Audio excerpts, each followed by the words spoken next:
Ken Piana. Homosexuel, moi, je te trouve, tu es beau, ta façon de faire les choses. Peut-être que vous avez des compliments. Et comme l'on déjà. Oui, pourquoi pas, et comme l'on il y a beaucoup Ken Piana, comme elle était. Papa, toi qui n'es pas et toi qui n'es pas, il y a des choses à tendance, il y a des choses à péder, à craquer. Il y a vu que Ken Piana, mam ou à lobby, ils en ont bossé mon abo soloté.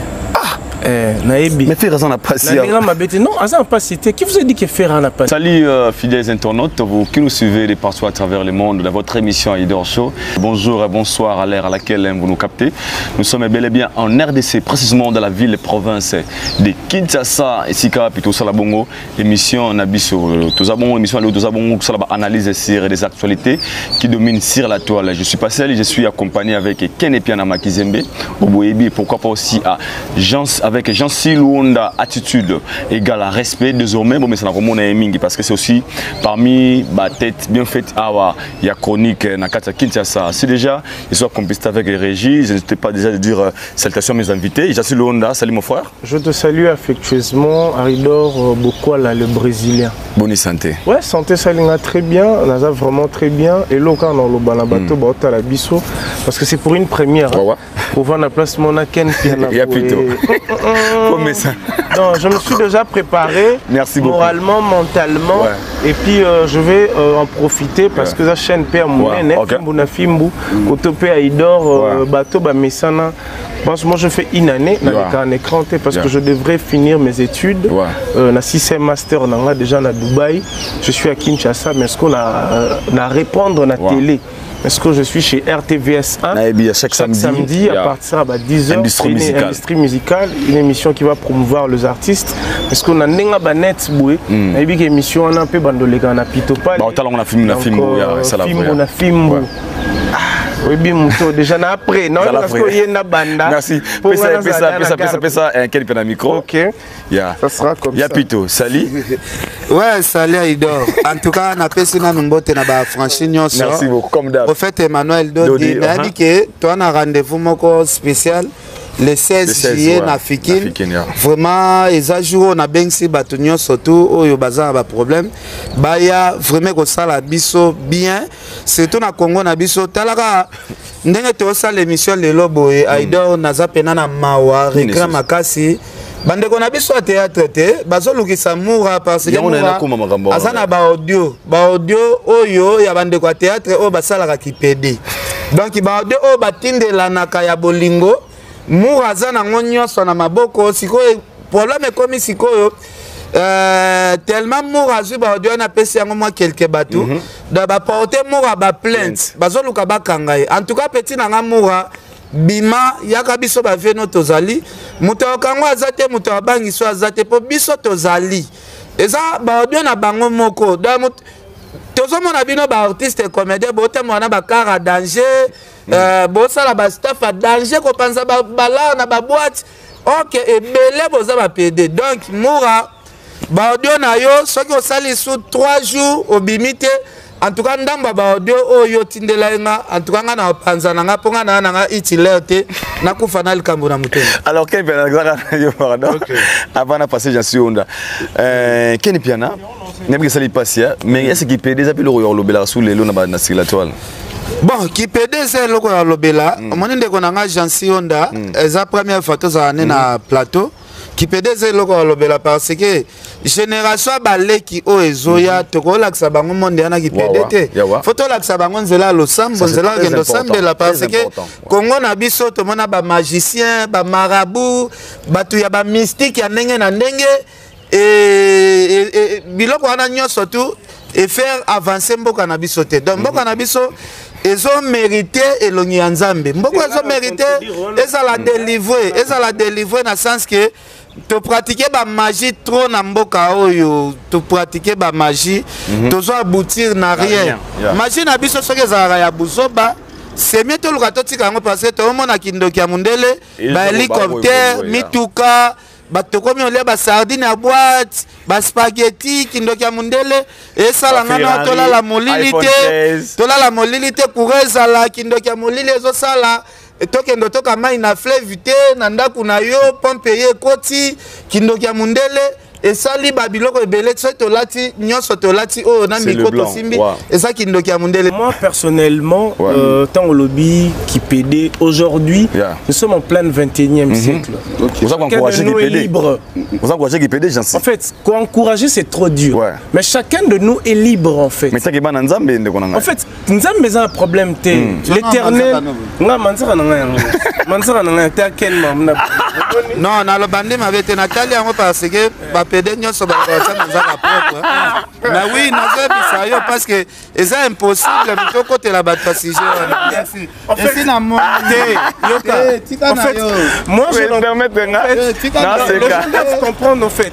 Au moni Aïdor voyage à 4 est-ce que toi-même tu sais que net na South au moni homosexuel hôtelier net on sait que je sache au moni net sur pays par exemple na ba Italie OK net par exemple na Londres OK place na France et puis qu'est-ce que ce que hôtelier mutu 3 fois, 4 fois, le roi net, tu as un problème de lui, tu sais, c'est déjà un problème. Et ça, déjà un problème. Alors, j'en sais, en fait, Nazo Vende la Wanate, moi, je veux juste vous expliquer que chacun de nous est libre, en fait. Au moins, il est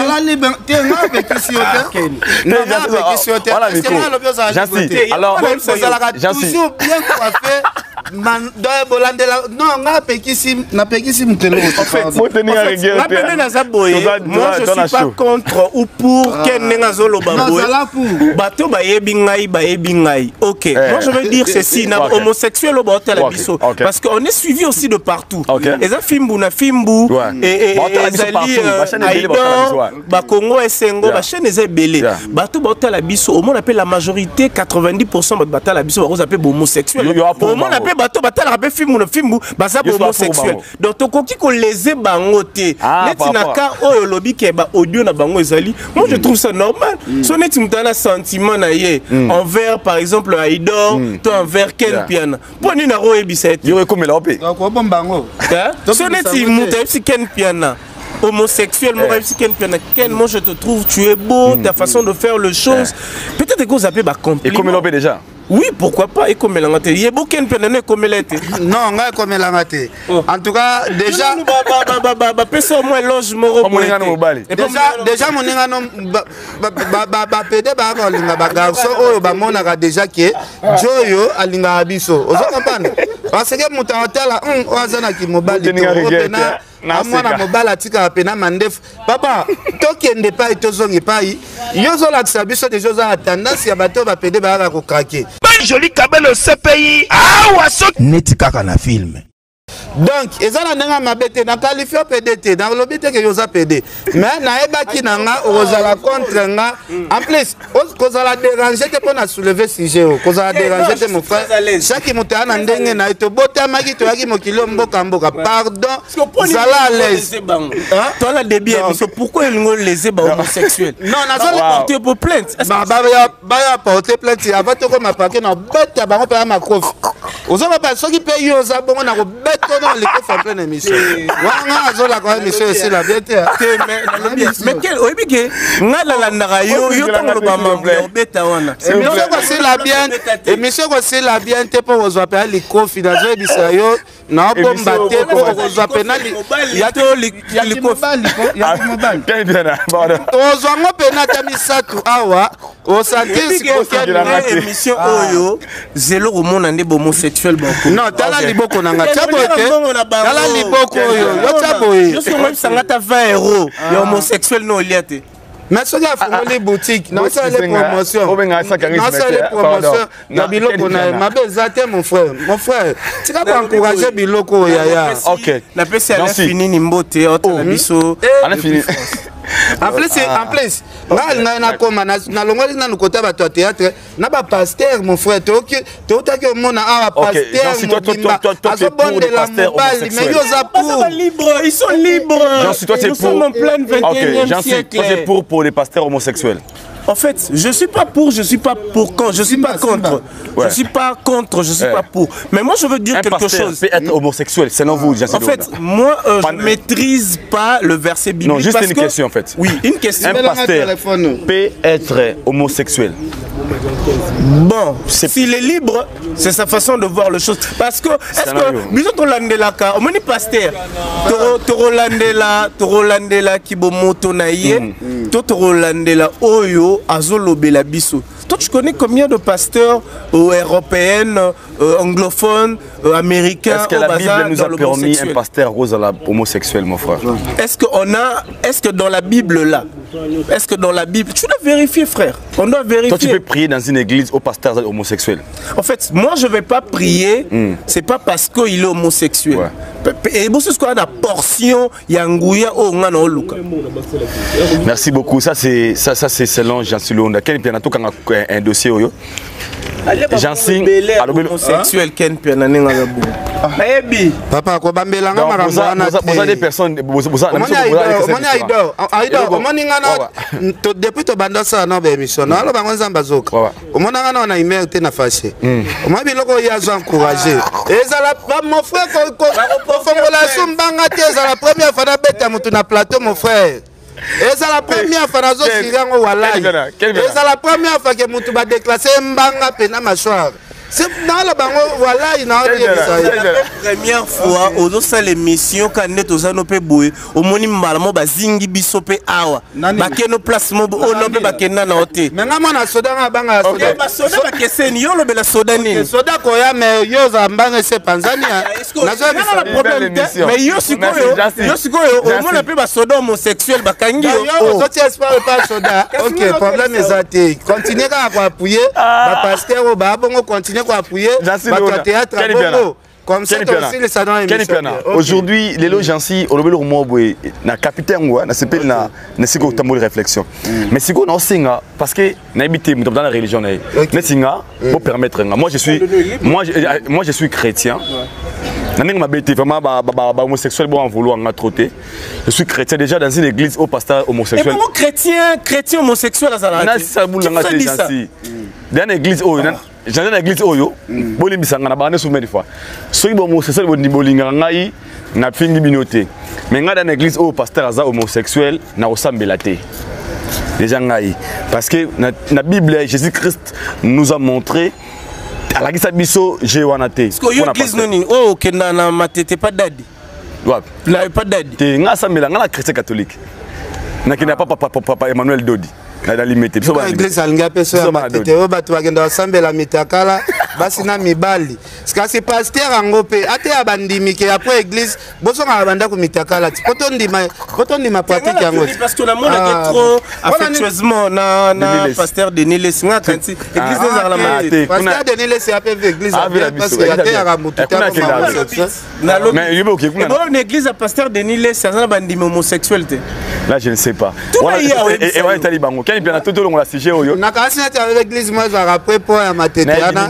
Attends comment on fait. Ba misemo basambela kuna condition. Pour un débat oyo to couleur donc par là Jean-Cy voulait dire que chacun libre. Il y a aussi la oya lingi mais pour ne pas tout ça qui auto jugé selon lui. Mais quel personne il a défendu juste un cause gay pour naïe homosexuel mais s'il a des fois homosexuel mais ce que c'est basali bazogi ça bipé déjà et ça n'engage que chacun libre. Aïda au moins makambo ya utolo ba apena ba raison mais tu as encouragé parce que tu as ba vie na biso belépé. Non na lobi boy akosa na raison mais makam pratique na bangwana ba kosa na misu na ngate pe na article dans article la pe koyeba te na ngapeli solo ne persété la pratique au bino bosala que au monde a un jeune de 30 ans aujourd'hui na maman morobo a 60 ans pour te donner l'argent là c'est bon osoka nga nango mon frère zala langage ya nini koyeba ndeni zala ba langage ya ndeni te ngape na lo ba vérité je suis pas yozo obibisaka makambo ya mabe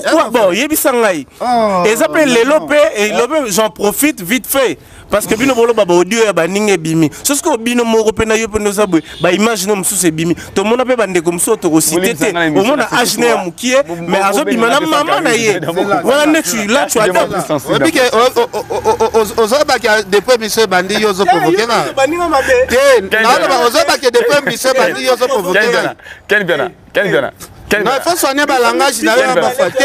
Soigner le langage. Soigner le langage. Komeka magite. Komeka magite. Komeka magite.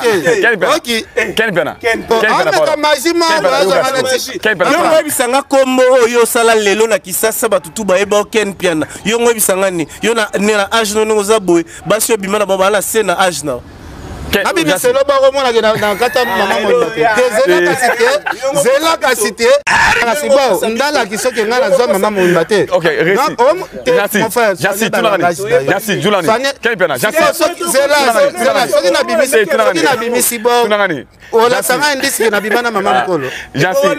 L'accent na penina. Jassi, tu l'as dit. Jassi. Yo na avantiger. Jassi debe amoko, tu l'as dit. Jassi so bébé, Jassi au défendre ba homosexuel. En fait, je défends pas. Je dis que tout le monde a bimisi bo na bimisi o mona ke oyo pena ba mama mi bimba. Et yanga pele za qui mobile peut-être au monde yo de lemba. Ou c'est là Mikolo trop. Non, j'en ai dossier pardon. C'est une belle émission. Ils ont animation. T'es quel ba bon changer la bobo. Et ya kuma tozara wana. Deuxième dossier quel pena? Zala pe makasi na biloko lo ba ponga pena mission ici la boya. Maman singa pena nani? Jassi Londa. Fais rigola. Fais rigola. Fais rigola je fais rigola quel pena? Fais rigola. Aido, kosala ba débat boete. Ya solo kosala ba débat. Edina, faut ça nous émission. Kosala ba débat boete mon frère. On s'encourager, c'est que boa liko. Ya solo na mo boa liko. Quel bien. Jour visa no zo rebi mtape sa visa. Ah, il y a eu côté homosexuel trop moyen. Jassi. Tu continues. Jassi, tu défends beaucoup les homosexuels.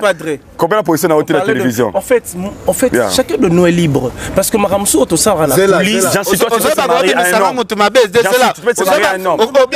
Visa ozoka papa. Yo sala la témoin. Jassi. Ngake na na poser dossier na na na mutache la visa. Est-ce que na bi mutache? Mon frère, soignez na la langage. T'es ngana lobi la vérité. Jassi, tu peux te marier à un homme. Toi, tu peux te marier. C'est quelque chose personnel. Si je veux. Oh, ce n'est pas obligatoire. D'habitude, si je veux. Ok, c'est bon. Ce n'est pas obligatoire, frère. Nalobi te gena salrana ye. Nabi si je veux. Ça dépend de mon état d'esprit, ça dépend de mes sentiments. Et c'est comme ça, en fait. Nalobi te que parce que yo lobi bongo nendima, to nendima te. Te alongoli nga kanda na minute pour na va monter. En tout cas, félicitations parce que vous en êtes clair. Donc, on comprendre aussi quoi identité na yo, ils ont établi clair. Non. Merci beaucoup. Quel bien. Jassi Londa. Fais rigola. Notre Ken pour la qui ça esprit. Émission ils a somme mon net émission. Nous aurait forte nango. Fais rigola notre star il y a RDC au Business Solinga. J'en suis tu prends une très belle émission en industrie musicale au peu aux pour ça musicien Ken plutôt parler Idor Show autour de star na biso. Faire c'est parmi des stars il y a beaucoup na biso. C'est parmi des personnes où se valoriser rapper musique na biso. Lelo Fais rigola se retrouve dans une situation où on a auto se pelater tout le monde moi il y a bande de connaître Kofi Missé poster voilà. D'abord comment l'actu ça sur la situation de Fais rigola actuellement. Bon, Aïda, on a la peine hypocrite, na la lecture Yamawa parce que nous connaissons Ferré. Ouais. Asa na génération o mobimba, asa artiste aliboso boranga libanga. Na album nae nanzemba trésor Kandon. Wow. Donc nga na zo mabanga trop pas ba yaya mais faire asa artiste aliboso ya ba génération oyo abwakanga en tout cas moni babilon mususu to gardara ba kandate na ba mama pasi boye. Faire asa artiste congolais. A représenter un peu drapeau mboka na biso libanda. Non na makambo boye tolongola nanu baki fanatique. Tolongola nanu ba conflit toza nango. Eza drapeau ya mboka na biso nde eza na mawa na France. Donc artiste na biso ya mboka na biso soki akoti na prison ya France donc eza esengo po na biso ba congolais te.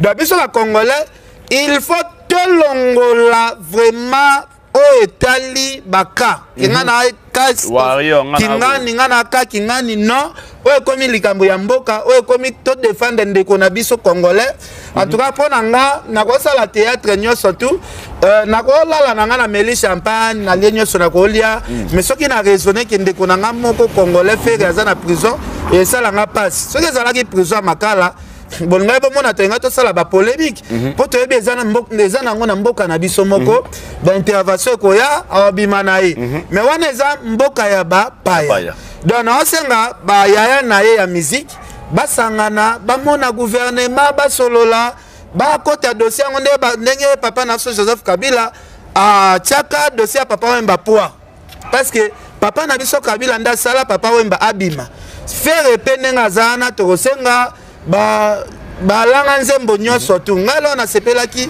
Kofiolo bide ambassadeur oyo aza bouche autorisée ya ba artiste ministère nyoso ya Congo akomona pe mokonzi mboka akomona pe premier ministre ba soulever na nuka ndeko na biso faire ko sala biso. Il a fait quoi d'abord? Bon, dossier na jusque là en tout cas na ebina noté na loko sala commentaire te tout le monde a sala commentaire selon ye mais na commentaire moko ko sala te na malheur ko ezo frapper muninga en tout cas faire hasard artiste à monene donc tous à la soudaine pour na dossier on est ça. Merci beaucoup. Jean Luonda, attitude de gal respect. Okitisko Usara émission na baken piana ezara bon. Kita parlo ya quel bada kiti déjà pe kita. Fais rigoler na passi. Ya pardon s'il te plaît. Mais obi ke ko na ninga mabete. Na ninga mabete. Plutôt pas l'été. Fita a film na filmo. Quand on a un film, tous les coups sont permis.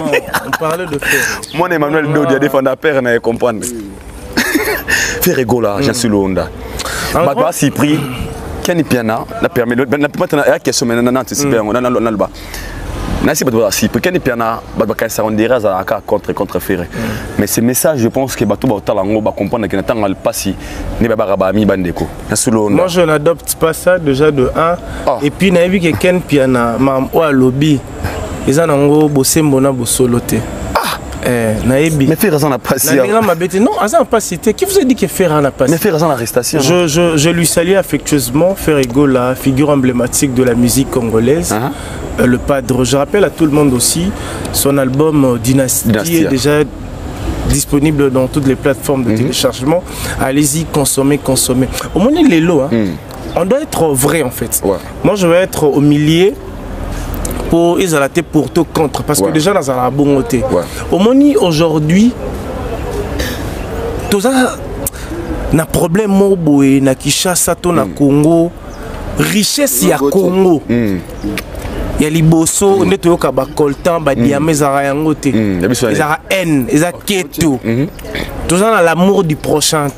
Aujourd'hui, un artiste comme Ferregola parce que l'artiste le roi Ferré, Fali, Kofi, Inos, etc. et les autres, ce sont des artistes qui représentent la République démocratique du Congo partout Bazali. On doit les soutenir. Ferregola a mis cet album à Dynastie. Donc si kala comme on a vidéo, il y a bateau nyonso, on entend ba musicien. Il y a bateau nyonso ba celle ba vidéo. Tout ce kala on ata mutu morote. Ah ça ta vidéo Ferregola félicitations pour cet album Dynastie. Totika la comment nati. Parce que jusque là so tali na article ton message communiqué oyo Tracy, je te salue affectueusement. Oh basali na page officielle ya Ferré. Na sewana ba kominini. Si vous avez besoin d'avoir les informations, appelez l'avocat ya Ferré. Ou bien appeler son chargé de communication. Mais tu vas voir aujourd'hui, avec la presse congolaise, te transformer. Communiquer de presse n'a autre chose. Déjà, Toyebi et Sika Ferré na minute azate mais en prison, nous étant que journalistes d'investigation. On doit chercher à la source pour Nakoyeba. Chacun a bengi déjà avocat à faire rigole. Nani déjà bengi chargé à communication parce que batumsu notre la vidéo tout ça là qui n'a qui ngani balobi. Est-ce que déjà cet artiste a parlé officiellement? Est-ce que avocat lobby officiellement? Non, toti ka flatterie à Lukuta comme ça la vidéo à soutien, il fallait soutenir l'œuvre de l'artiste pour promouvoir cet album ou les dynasties batu basali en côté. C'est anormal. Aujourd'hui mon niveau ya mutema mabe. Au niveau il y a monté Mamabé, il y a artiste.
Cherche-moi des gens qui réfléchissent.